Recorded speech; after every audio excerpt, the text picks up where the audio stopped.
నగరవాసులకు అత్యంత వేగవంతమైన ప్రయాణాన్ని అందించే హైదరాబాద్ మెట్రోలో మరోసారి సాంకేతిక సమస్య తలెత్తింది.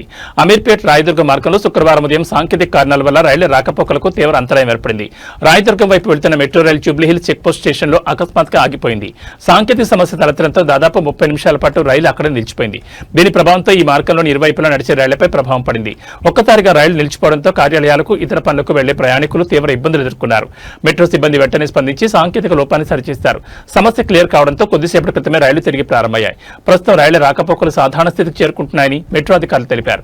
అయితే తరచూ ఇలాంటి సాంకేతిక సమస్యలు తలెత్తుండడం పట్ల ప్రయాణికులు అసహనం వ్యక్తం చేస్తున్నారు.